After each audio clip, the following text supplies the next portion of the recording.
अध्याय एक किताब में रूपांतरित होकर खलनायक बनना और व्यवस्था को लूटना। मिशन शुरू। एक ऐसी जगह पर जहां खून की तेज गंध फैली हुई थी, जहां कटे हुए अंग और टूटी हुई भुजाएं हर जगह बिखरी पड़ी थीं और उनसे एक शक्तिशाली राक्षसी ऊर्जा निकल रही थी। फटे पुराने कवच में लिपटा एक व्यक्ति उस स्थान के अंत में खड़ा था। उससे निकलने वाली दुष्ट ऊर्जा इतनी तीव्र थी कि आसपास का वातावरण चिपचिपा हो गया और हवा का तापमान हड्डियां जमा देने वाला था। अचानक उस व्यक्ति ने तेजी से अपनी आंखें खोली और उनमें से एक तीव्र दिव्य प्रकाश निकला। अंतरिक्ष में कंपन हुआ और दरारें दिखाई देने लगीं। उसकी नजरें क्षण भर के लिए अचंभित हुईं, फिर तुरंत सामान्य हो गईं। क्या मेरा पुनर्जन्म हुआ? चू जुंगे ने अपने आप से कुछ बुदबुदाते हुए चारों ओर देखा। और मैं एक दिमागी रूप से निष्क्रिय जुबान हुआ उपन्यास में पुनर्जन्म लेकर खलनायक बन गया। अपने मन में संजोई यादों को पलटते हुए चूजुंगे को ऐसा महसूस हुआ मानो अरबों घास मिट्टी के घोड़े उसके दिल में सरपट दौड़ रहे हों। नश्वर शरीर 10,000 प्राचीन युगों को दबाता है, ये वह पुस्तक थी जिसमें चूजुन का पुनर्जन्म हुआ था। एक सरल और भद्दा जुबान हुआ कुल एक इच्छापूर्ति और एक क्षण पर केंद्रित एक प्रकार का वेब उपन्यास और उसका पूर्ववर्ती इस पुस्तक का अंतिम खलनायक था। उपन्यास में एक दुखद चरित्र चूजुंगे खलनायक होने के बावजूद अनगिनत पाठकों द्वारा पहचाना गया। उसके पास दिव्य रक्त और एक अद्वितीय दिव्य शरीर था, लेकिन चूंकि उसका दिव्य रक्त जागृत नहीं हुआ था, इसलिए उसे राक्षसी शरीर वाला आधा दानव आधा मनुष्य माना जाता था। बचपन में स्टार रिवर सेक्ट के सेक्ट मास्टर उसे वापस सेक्ट में ले आए और वहीं उसका पालन पोषण किया। बड़े होने पर सेक्ट की कृपा का प्रतिफल देने के लिए उसने अकेले ही दानव गुफा की रक्षा करने का दृढ़ निश्चय किया। हालांकि उसे यह नहीं पता था कि सेक्ट मास्टर उसे वापस इसलिए लाए थे क्योंकि उन्हें वह एक उपयोगी उपकरण लगा था। फिर भी चूजुंगे इसे सच मानता था और कभी दानव गुफा नहीं छोड़ता था, हमेशा लगन से अपने कर्तव्यों का पालन करता था। परिणामस्वरूप संप्रदाय के शिष्य उससे घृणा और तिरस्कार करते थे, ये सोचकर कि चूजुंगे याओ वंश का आधा हिस्सा है और एक दानव तो दानव ही होता है, वह कभी मनुष्य जाति नहीं बन सकता। पूरे संप्रदाय ने ऊपर से नीचे तक चूजुंगे को एक औजार की तरह इस्तेमाल किया। इसके विपरीत इस पुस्तक के नायक ली फैन को संप्रदाय में शामिल होते ही तुरंत सबका स्नेह प्राप्त हो गया। संप्रदाय प्रमुख ने न केवल उसकी हर इच्छा पूरी की, बल्कि नायिका, जो पहले चूजुंगे की प्रशंसक थी, ने भी तुरंत ली फैन के प्रति आकर्षित हो गई। संप्रदाय से लगातार बहिष्कृत किए जाने के बावजूद चूजुंगे लगनशील और अविचलित बने रहे। अंततः नायक के कारण ही दानव गुफा का पतन हुआ और उन्हें व्यापक निंदा का सामना करना पड़ा। सभी का मानना था कि यह चूजुंगे की जिम्मेदारी थी, लेकिन किसी ने भी नायक की गलती नहीं मानी।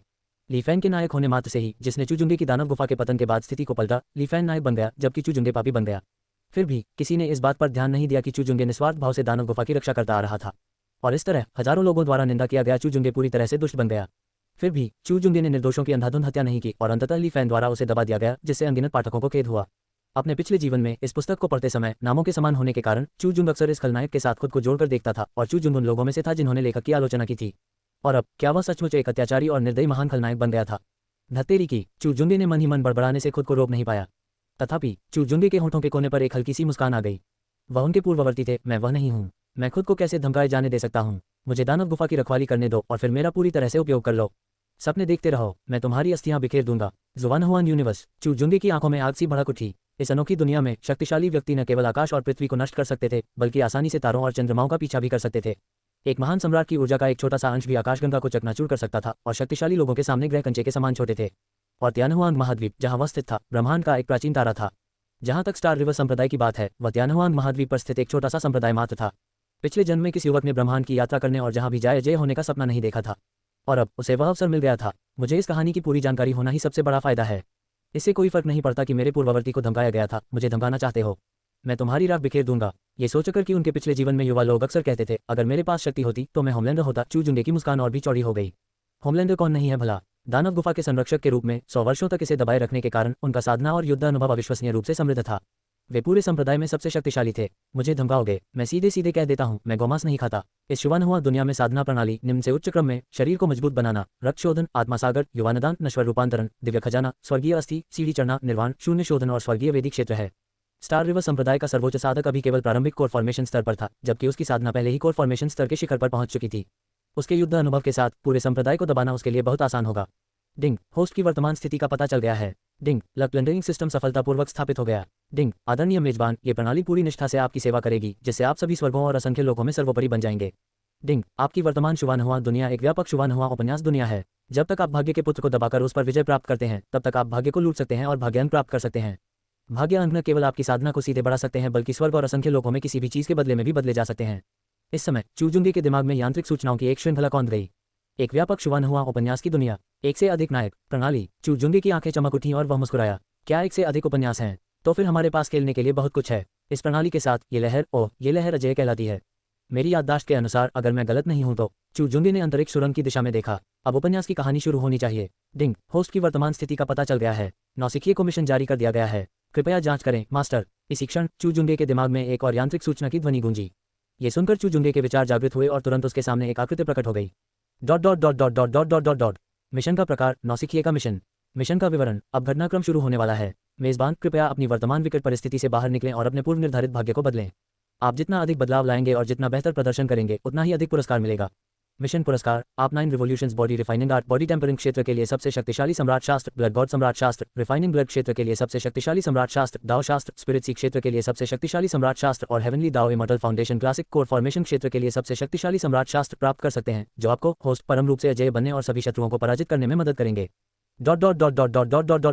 सभी सम्राट शास्त्र, मेरे पूर्ववर्ती का युद्ध अनुभव पहले से ही अविश्वसनीय रूप से समृद्ध है।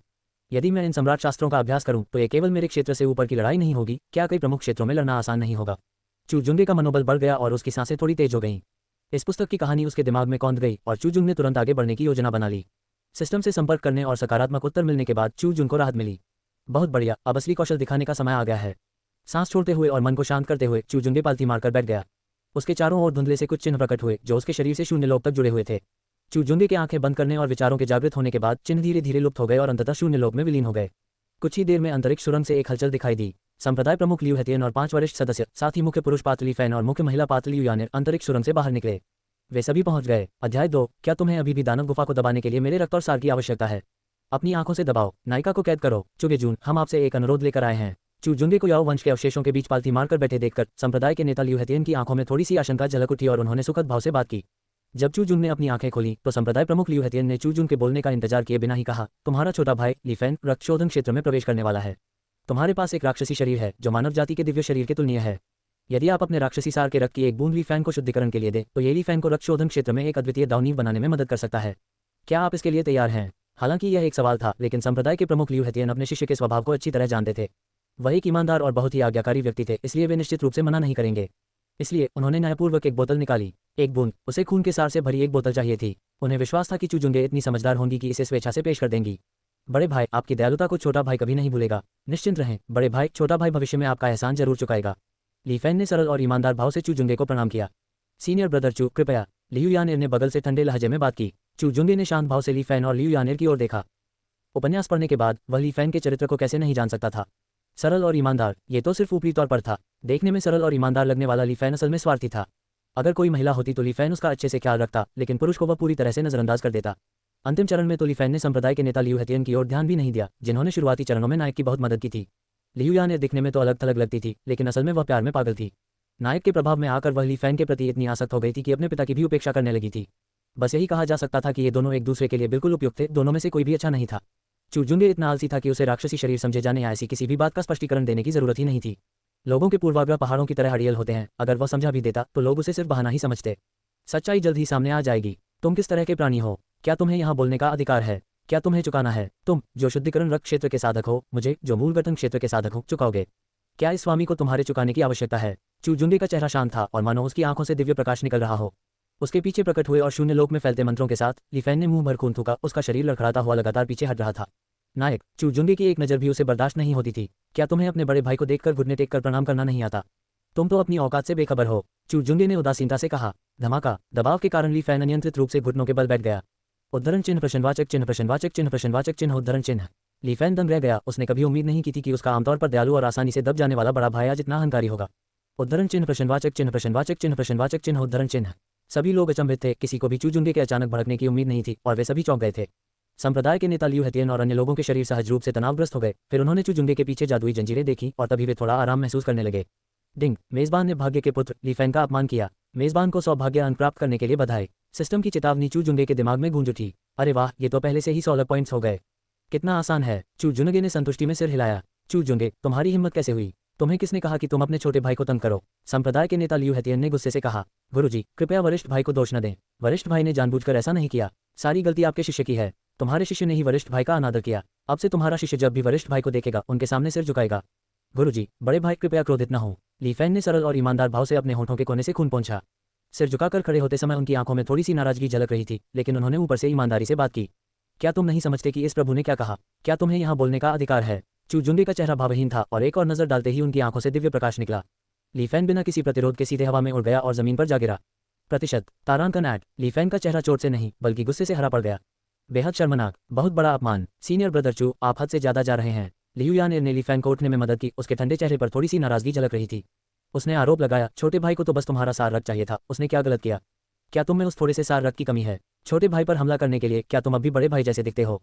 वह भी जवान है, क्या तुम भी जवान हो? अपनी उम्र का फायदा उठाकर छोटे भाई को धमकाना। थप्पड़। लियू यानेर ने जवाब में एक थप्पड़ मारा।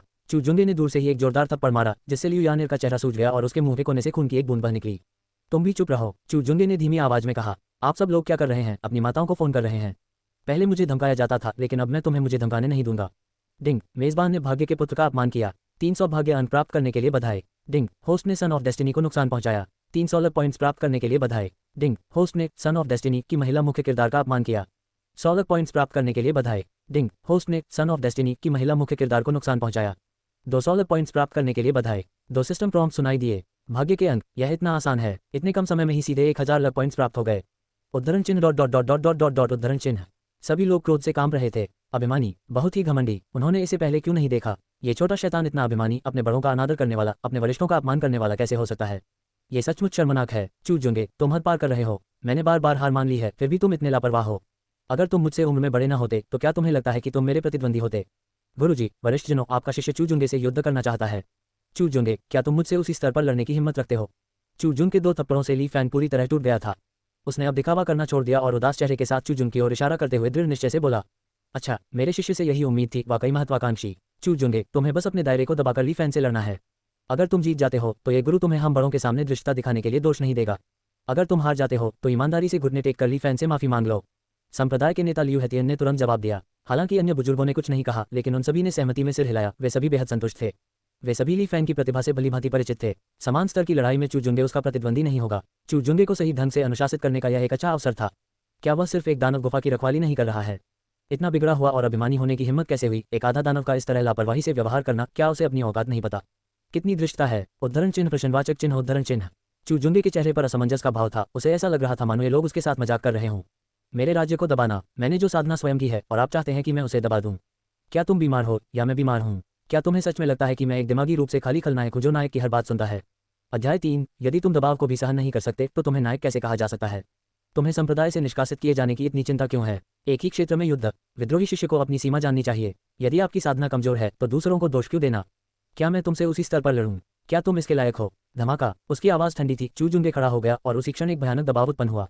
आसपास के वातावरण में मंद मंद आवाजें गूंज उठी और उसके पीछे की जादुई जंजीरें और भी मायावी हो गईं, मानो वे ढहने ही वाली हों।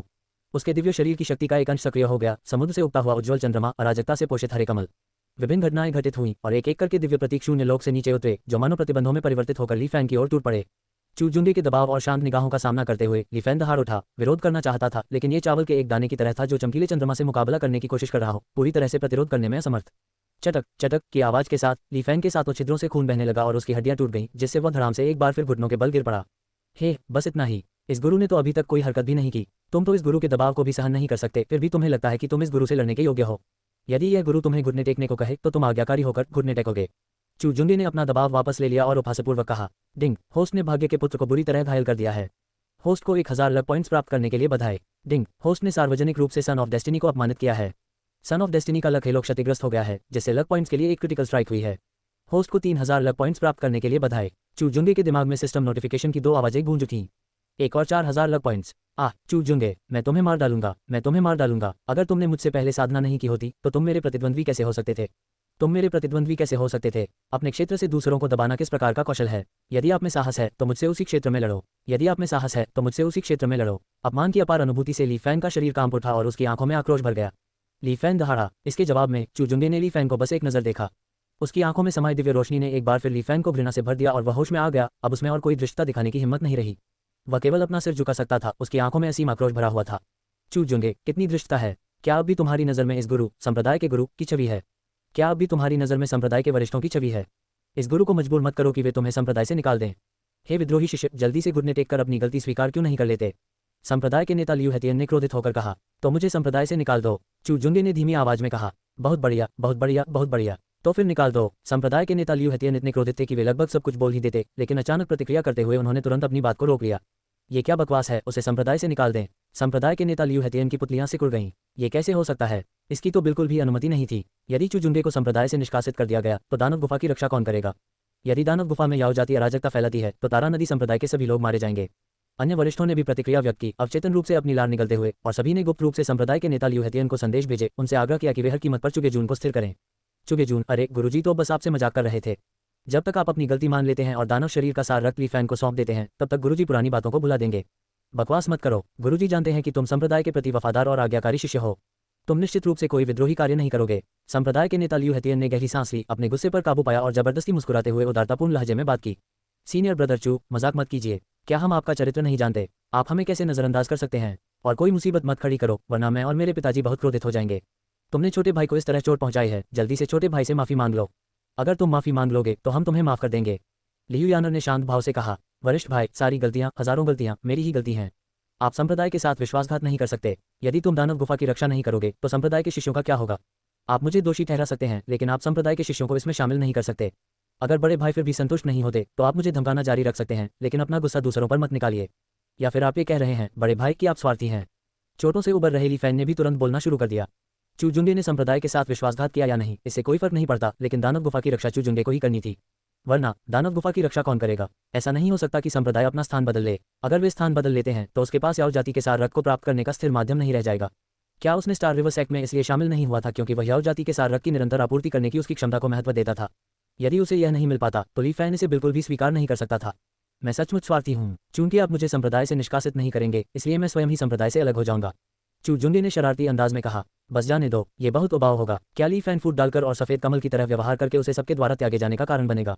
कोई बात नहीं, वह इसका बदला जरूर लेगा। अगर वह ली फैन को ठीक से परेशान नहीं करेगा तो उसे भाग्य अंक कैसे मिलेंगे? इसके अलावा चूजुंगे इस कृतघ्न संप्रदाय को इतनी आसानी से नहीं छोड़ने वाला था। ली फैन, तुम्हारी हिम्मत कैसे हुई? तुम्हें किसने कहा कि तुम अपने सीनियर ब्रदर से इस तरह बात करो? खुद को एक थप्पड़ मारो। संप्रदाय के नेता लियू हेतियन की आंखों में क्रोध की झलक दिखाई दी। ये क्रोध चूजुंगे पर नहीं बल्कि ली फैन पर निर्देशित था। मैंने पहले ही खुद को इतना नीचा कर लिया है और तुम अब भी चूजुंगे का मजाक उड़ा रहे हो। अगर चूजुंगे चली जाती है तो क्या तुम दानव गुफा की रक्षा करोगे? तुम्हारी साधना भी काफी नहीं है। वह अपनी बेटी को डांट नहीं सकता था, इसलिए वह ली फैन को डांटता था। चूजुंगे को प्रसन्न करने के लिए संप्रदाय प्रमुख लियू हेतियन ने ली फैन के चेहरे पर जोरदार थप्पड़ मारा। ली फैन की थोड़ी ठीक हुई चोटें एक बार फिर गंभीर रूप से बढ़ गईं, जिससे उसके मुंह से खून निकल आया। उद्धरण चिन्ह प्रश्नवाचक चिन्ह प्रश्नवाचक चिन्ह प्रश्नवाचक चिन्ह उद्धरण चिन्ह। ली फैन ने अविश्वास से संप्रदाय के नेता लियू हेतियन की ओर देखा। उसे उम्मीद नहीं थी कि उसका प्रिय गुरु चूजुंगे के लिए उस पर हमला करेगा। चूजुंगे, संप्रदाय नेता लियू हेतियन, तुम मेरा अपमान करते हो, तुम सब मेरा अपमान करते हो। तुमने मृत्यु का मार्ग चुना है। ली फैन के मन में द्वेष था, लेकिन ऊपरी तौर पर वह केवल विनम्रतापूर्वक चूजुंगे के सामने अपनी गलती स्वीकार कर सकता था।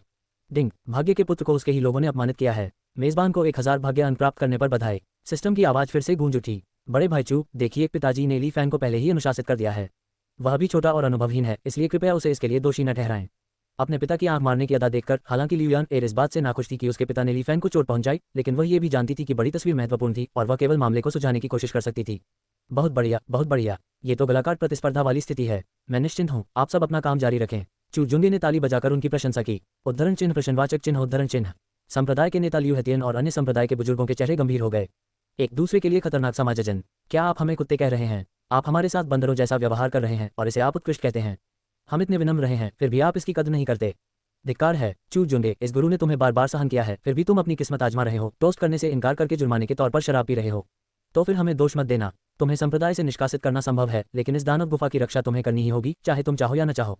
संप्रदाय के नेता लियू हेतियन ने भयावह लहजे में कहा। अन्य सभी बड़े बुजुर्ग उठ खड़े हुए और उनके शरीरों से दबाव की लहरें मुक्त हुईं। आखिरकार खुद को रोक नहीं पाए। थोड़ी देर पहले क्या कर रहे थे? चूजुंगे मुस्कुराए। गुरुजी, बड़े भाई, सीनियर ब्रदर चू ने जानबूझकर ऐसा नहीं किया। सीनियर ब्रदर को मामूली सजा ही काफी है। सबक सीखने के बाद सीनियर ब्रदर सही रास्ते पर लौट आएंगे। ली फैन का मनोबल बढ़ा और उसने तुरंत बनावटी ईमानदारी से बोलना शुरू कर दिया। चूजुंगे, गुरुजी आपसे आखिरी बार पूछ रहे हैं, क्या आप इस दानव गुफा की रक्षा करेंगे या नहीं?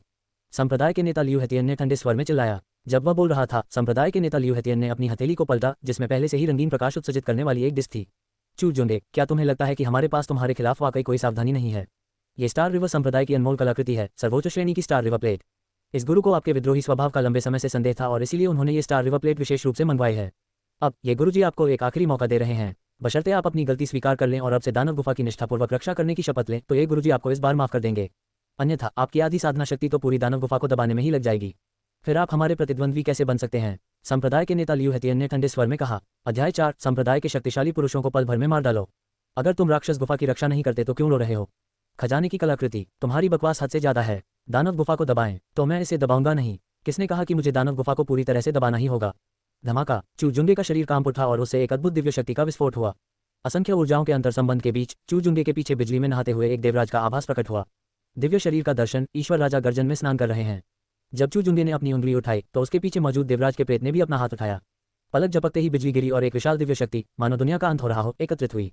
हल्के बैंगनी रंग की दिव्य बिजली की एक किरण सीधे संप्रदाय प्रमुख लियू हेतियन और अन्य लोगों की ओर बढ़ी। स्वर्ग को दबाने वाली मुट्ठी। दैवीय बिजली गरज उठी, लेकिन चूजुंगे की हरकतें नहीं रुकी। धीमी सी चीख के साथ चूजुंगे का शरीर पलक झपकते ही प्रकट हो गया और वह संप्रदाय के नेता लियू हेतियन और अन्य लोगों के सामने आकर एक जोरदार मुक्का मारा। उस मुक्के से आसमान दब गया। तुम्हारी हिम्मत कैसे हुई, वरिष्ठों, इस विद्रोही शिष्य को दबाने में मेरा साथ दें। संप्रदाय के नेता लियू हेतियन दहाड़े, उनकी आंखों में भयंकर प्रकाश चमक उठा और उन्होंने सीधे तारा नदी की थली बाहर निकाल ली। अन्य बुजुर्गों ने जरा भी संकोच नहीं किया, वे गंभीर मुस्कान के साथ अपनी पूरी शक्ति का इस्तेमाल करते हुए चूजुंगे पर हमला करने के लिए जुट गए। अगर वे टोस्ट नहीं पीते तो उन्हें जुर्माने के तौर पर कुछ पीना पड़ता, फिर उन्हें सबक सिखाने का समय आ जाता। चूजुंगे, अगर तुम्हारा शरीर राक्षसी है तो क्या हुआ? आदि राक्षसी गुफा का बोझ तुम्हारी पीठ पर है, तुम कितनी ताकत लगा सकते हो? फिर भी तुम इतने घमंडी होने की हिम्मत करते हो। तुम घमंडी बनो, अब देखते हैं कि तुम कैसे घमंडी बने रह सकते हो। ली फैन मन ही मन मुस्कुराया। उसे कुछ हद तक इस बात से जलन भी हो रही थी कि चूजुंग के पास एक दैवीय शरीर है। हालांकि यह एक दैवीय शरीर था, लेकिन यह मनुष्य जाति के दैवीय शरीर से कमतर नहीं था, और वह तो बस एक नश्वर प्राणी था। तुरंत ही उसने चूजुंग को उत्सुकता से देखा और कल्पना करने लगा कि चूजुंग को कैसे दबाया जाएगा। हालांकि ली फैन अपने विचारों को पूरा कर पाता तभी जब उसने युद्ध का दृश्य स्पष्ट रूप से देखा तो उसके चेहरे के भाव धीरे धीरे स्थिर हो गए। Star river plague. दैवीय बिजली गिरी और उसे सीधे हवा में उड़ा दिया। इतना ही नहीं, उसकी सतह की चमक फीकी पड़ गई, मानो वह शोकपूर्ण विलाप कर रही हो और उसे भारी क्षति पहुंची हो। एक दिव्य शारीरिक दृष्टि ने ही एक खजाने की कलाकृति को पराजित कर दिया था। इतना ही नहीं, चूजुंगे के चारों ओर एक हल्की रक्त धुंध उठी, मानो आध्यात्मिक प्रकाश का पोषण हो रहा हो, और उसकी चीर और रक्त की शक्ति धारते हुए रक्त ड्रैगन में परिवर्तित हो गई। हर मुके में मानो संसार को नष्ट करने की शक्ति समाहित थी। चूजुंगे के हमलों से पूरी दानव गुफा लगातार कांप रही थी और गर्जना की आवाजें गूंज रही थीं। हर बूढ़े आदमी के लिए एक मुक्का, हर बूढ़े कमीने के लिए एक मुक्का। तत्काल मारा, सभी तुरंत मार डालने वाले। अत्यधिक दमन, सड़ी हुई लकड़ी को चीरने की तरह चूजुंगे की मुट्ठियों का सामना करना संप्रदाय के नेता लियू हेतियन सहित स्टार रिवर संप्रदाय के किसी भी उच्च पदस्थ सदस्य के लिए सहन करना असंभव था। पलक झपकते ही संप्रदाय के नेता लियू हेतियन और अन्य लोगों ने खून की उल्टी की और पीछे की ओर गिर पड़े। जमीन पर जोर से धमाका हुआ जिससे दरारें पड़ गईं। पूरा महल एक धीमी सी आवाज से गूंज उठा, मानो रहने ही वाला हो। पफ, आपकी साधना, यह असंभव है। आप इतनी शक्ति कैसे लगा सकते हैं? संप्रदाय के नेता लियू हेतियन ने अविश्वास से कहा। खून का एक और घूंट थूक दिया। कुछ सोचते हुए संप्रदाय प्रमुख लियू हेतियन के चेहरे का भाव बदल गया और उन्होंने अचानक चूजुंगे के पीछे देखा। चूजुंगे के पीछे लगी मंत्रों की जंजीरों को टूटते देख संप्रदाय प्रमुख लियू हेतियन क्रोध से आंखें फाड़ बैठे और बोले, राक्षस, तूने तो प्रतिबंध हटाकर अपनी साधना पुनः प्राप्त करने की हिम्मत की, दानव गुफा के दमन को त्याग दिया। क्या तू मेरे स्टार रिवर संप्रदाय को नष्ट करने की कोशिश कर रहा है? पिता, लियू यानेर ने घबराकर संप्रदाय प्रमुख लियू हेतियन को सहारा दिया, फिर चूजुंगे की ओर देखकर गुस्से से कहा, चूजुंगे, तुम बहुत विद्रोही हो। तुमने पिताजी को कैसे चोट पहुंचाई? वे तुम्हारे गुरु हैं। तुमने तो अपनी साधना को भी खोल दिया। क्या तुम्हें नहीं पता कि इससे पूरे स्टार रिवर संप्रदाय पर राक्षसी लहर का खतरा मंडराएगा? तुम बदल गए हो चूजुंगे, तुम बदल गए हो। हमें बस थोड़ी सी राक्षसी शरीर की शक्ति का रक्त चाहिए था।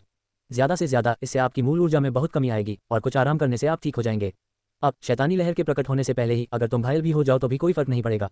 फिर भी इस छोटी सी बात के लिए तुमने पिता और बड़ों पर हमला किया और यहाँ तक कि संप्रदाय के साथ विश्वासघात भी करना चाहते हो। लियू यानेर न केवल क्रोधित थी बल्कि बेहद दुखी भी थी। उसकी आवाज भर्रा गई। आप अब वह सीनियर ब्रदर नहीं रहे जिन्हें यानेर जानती थी। आप मेरे लिए बिल्कुल अपरिचित हैं। सीनियर ब्रदर चू, आप दानव गुफा को जल्दी से क्यों नहीं दबा देते? आप अपने स्वार्थ के लिए पूरे संप्रदाय को खतरे में नहीं डाल सकते। व्यापक दृष्टिकोण महत्वपूर्ण है, व्यापक दृष्टिकोण का होना जरूरी है। ली फैन लियू यानेर की तरह इतना मूर्ख नहीं था कि अभी भी दोषारोपण कर रहा हो। उसने घबराकर चूजुंगे से पहले दानव गुफा को शांत करने का आग्रह किया, खासकर तब जब उसने दानव गुफा के भीतर से कंपन महसूस किया, जिससे उसकी चिंता और बढ़ गई। राक्षस, अब रुक जाओ, रुको। चुगेजून, उद्धरण चिन्ह, दानव गुफा को दबाओ, जल्दी से दानव गुफा को दबाओ। आप किसका इंतजार कर रहे हैं? तुम्हारे कारण हम सभी घायल हो चुके हैं और तुमने अपना मजा ले लिया है। अब तुम दानव गुफा को क्यों नहीं दबा देते? वरिष्ठ सदस्यों और संप्रदाय के नेता लियू हेतियन ने एक के बाद एक भाषण दिए। राक्षस गुफा को दबाना, आप सभी को साधना के लिए राक्षसी ऊर्जा के सार का रक्त चाहिए और इसके लिए आपने संप्रदाय को राक्षस गुफा के ठीक बगल में स्थापित किया है। इससे मेरा क्या लेना देना है? राक्षसी लहर, हे तो फिर राक्षसी लहर आने दो। चूजुंगे ने हल्की हंसी के साथ कहा। दानव गुफा को दबाएं, इससे मेरा क्या लेना देना है? कुछ मूर्ख लोग अब भी कह रहे हैं कि मेरी साधना शक्ति को दबा दिया गया था और मैं उन्हें हरा नहीं सका। तुम सबने मुझ पर हमला किया और फिर भी तुम चाहते हो कि मैं दानव गुफा को दबा दूं। तुम लोग बेवकूफ हो या मैं बेवकूफ हूं? क्या तुम चाहते हो कि मेरा स्टार रिवर सेक्ट हमेशा के लिए बर्बाद हो जाए? क्या तुम चाहते हो कि स्टार रिवर सेक्ट के आसपास के आम लोग कष्ट भोगें? याओ जाति ने पहले ही इस विसंगति का पता लगा लिया है, तो तुम जल्दी से दानव गुफा की रक्षा क्यों नहीं करते? उसके दिल में क्रोध उमड़ आया, जिससे उसकी चोटें और बढ़ गईं। संप्रदाय के नेता लियू हेतियन ने खांसते हुए जल्दबाजी में कहा, तुम्हारी मौत से मुझे क्या लेना देना है? चूजुंगे ने शरारती अंदाज में कहा। उनके पूर्ववर्ती ने ऐसा करके मूर्खता की थी, फिर भी संप्रदाय में यहाँ तक कि आसपास के आम लोगों में से किसी ने भी उनका आभार व्यक्त नहीं किया। जब सब कृतघ्न ही थे तो उन्हें मदद क्यों करनी चाहिए थी? क्या उसे नैतिक रूप से ब्लैकमेल किया जाए? क्या मजाक, जब तक उसमें नैतिकता नहीं थी तब तक कोई भी उसे नैतिक रूप से ब्लैकमेल नहीं कर सकता था। चलो अच्छे से बात करते हैं, चलो अच्छे से बात करते हैं। चुगेजून, उद्धरण चिन्ह, हम गलत थे, हम गलत थे। चुगेजून, हम गलत थे। कृपया दानव गुफा को शीघ्रता से फिर से दबा दें, कृपया दानव गुफा को शीघ्रता से फिर से दबा दें। यह कोई मजाक नहीं है। चूजुंगे, क्या आप सचमुच व्यापक पीड़ा का कारण बनना चाहते हैं? चूजुन को इतना दृढ़ देखकर बड़े बुजुर्ग घबरा गए। उन्होंने अतीत में चूजुन के साथ किए गए अपने निर्मम व्यवहार और उसे दबाने की कोशिशों को पूरी तरह भुला दिया। वे सब दया की भीख मांगने लगे। एक जानवर जानवर ही होता है, एक दानव हमेशा दानव ही रहेगा। जब तक कोई यौ वंश के रक्त से दूषित है वह कभी मनुष्य नहीं बन सकता। क्या तुम अब भी मनुष्य बनना चाहते हो? सपने देखते रहो, तुम संप्रदाय की सुरक्षा की अनदेखी करते हो और मानव जाति की सुरक्षा की भी। चू जुंगे, तुमने मुझे बहुत निराश किया है। क्या तुम्हारा पिछला रूप सब दिखावा था? अच्छा हुआ कि मैंने तुम्हारे साथ रहना नहीं चुना, वरना मैं मानव जाति का पापी होता। उद्धरण चिन्ह। लियू यानेर ने घृणा से कहा। पफ। चू जुंगे को हंसी आ गई। क्या तुम अब भी मेरे साथ रहना चाहते हो? आप में कितनी हिम्मत है? क्या तुम इसके लायक भी हो? वह याओ जाति का नहीं था, और अगर होता भी तो क्या हुआ? क्या तुम मुझे काटोगे? वरिष्ठ भाई चू, कृपया पहले याओ जाति को शांत करें। याओ जाति सचमुच दंगा करने वाली है। मैं आपसे विनती करता हूँ छोटे भाई, मैं आपसे विनती करता हूँ। सारी गलतियां छोटे भाई की हैं। कृपया छोटे भाई की वजह से अपना गुस्सा दूसरों पर मत निकालिए। सीनियर ब्रदर चू, आपके अंदर अंतरात्मा है। मुझे पूरा विश्वास है कि आपके अंदर निश्चित रूप से अंतरात्मा है। ली फैंग गुस्से से पागल हो रही थी। ये प्यार में पागल बेवकूफ, क्या समय हो गया है और अभी भी बकवास कर रही है। सब खत्म होने वाले हैं, सब खत्म होने वाले हैं। ली फैंग का चेहरा तनावग्रस्त था और उसने विनती की। इसके जवाब में चू जुंगे ने स्वाभाविक रूप से उसे नजरअंदाज कर दिया, बल्कि दूर से तेजी से अशांत हो रही राक्षसी ऊर्जा को रुचि से देखा। अपनी आंखों के कोने से संप्रदाय के नेता लियू हेतियन की ओर देखा। उसके होठों पर एक चंचल भाव था। धिक्कार है, धिक्कार है। चू जुंगे को चुप देखकर ली फैंग ने मन ही मन खुद को कोसा, लेकिन उसने सबक सीख लिया था और दोबारा बोलने की हिम्मत नहीं की। नहीं, मैं संप्रदाय के साथ नहीं मर सकता। मेरा भविष्य उज्ज्वल है, अच्छा है। अगर वे नहीं जाते तो मैं पहले चला जाऊंगा। दांत पीसते हुए ली फैंग ने मन ही मन फैसला किया। जैसे ही वह भागने वाला था, संप्रदाय प्रमुख लियू हेतियन खड़ा हो गया। अध्याय 5। तुम्हें कूदने की हिम्मत किसने दी? एक ही मुक्के से दानव कुल को डरा दो। उससे अब और मत पूछो। सौभाग्य से जैसे ही उसने हरकत की, मुझे तुरंत समझ आ गया कि कुछ गड़बड़ है। मैंने पहले ही पवित्र भूमि से संपर्क कर लिया है और उनके शक्तिशाली प्रतिनिधि किसी भी समय पहुंच सकते हैं। चू जुंगे, तुमने दानव गुफा की बेड़ियों को अपनी मर्जी से खोलने की हिम्मत की। यह एक गंभीर अपराध है और तुम समझो मर चुके हो। मैं इसकी सूचना पवित्र भूमि को दूंगा और वहां के शक्तिशाली योद्धाओं से तुम्हें जिंदा ही खाल उतरवाकर तुम्हारी नसें निकलवाऊंगा। सचमुच, जिसका रक्त याओ जाति के घृणित रक्त से बहता हो, वह मानव जाति कहलाने के योग्य कैसे हो सकता है? संप्रदाय के नेता लियू हेतियन ने ठंडे स्वर में कहा। पवित्र भूमि। बुजुर्गों की आंखों में राहत की चमक आ गई और ली फैंग भी निश्चिंत हो गया। उसने भागने का इरादा छोड़ दिया। क्या पवित्र भूमि आ रही है? चू जुंगे ने अपनी भौहें उठाई और मुस्कुराई। अच्छा, तो अब उनके लिए अगले कदम की तैयारी करने का समय आ गया था।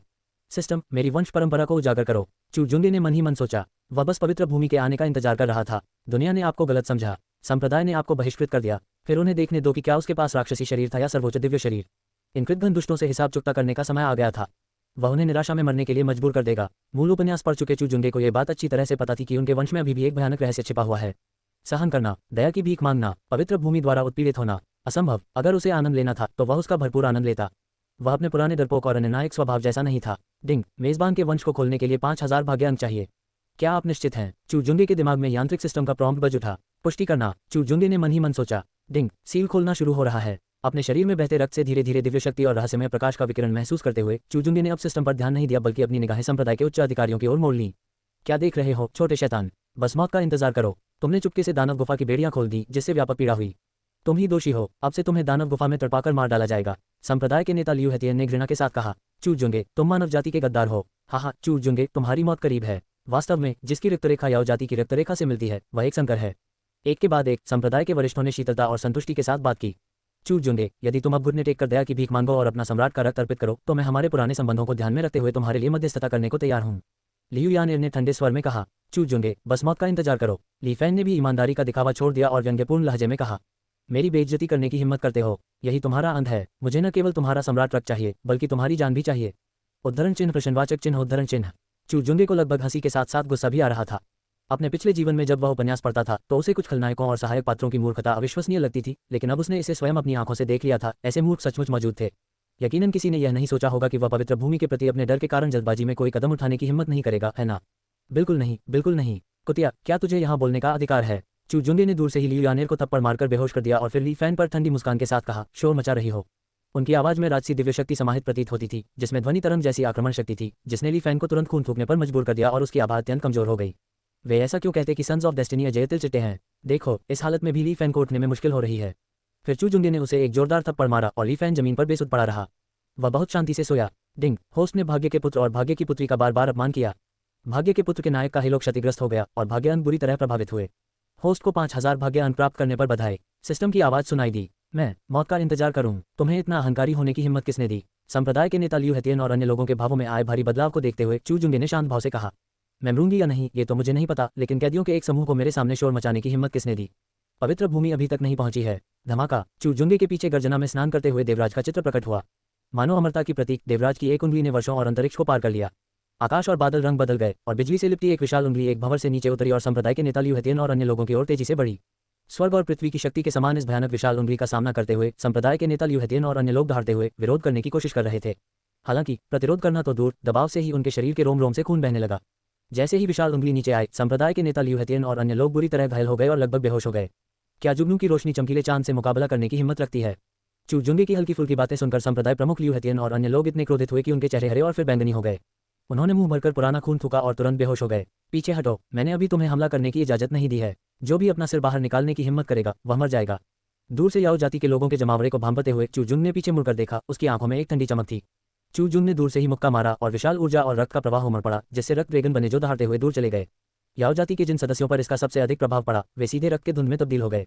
अभी तुम्हारे आने का समय नहीं आया है। तुम्हें किसने कहा कि तुम भाग जाओ? मैं तो अभी भी यहीं हूँ। गर्जन। याओ जाति के कई सदस्य क्रोध और भय दोनों से दहाड़ते हुए अंततः दानव गुफा की गहराई में पीछे हट गए।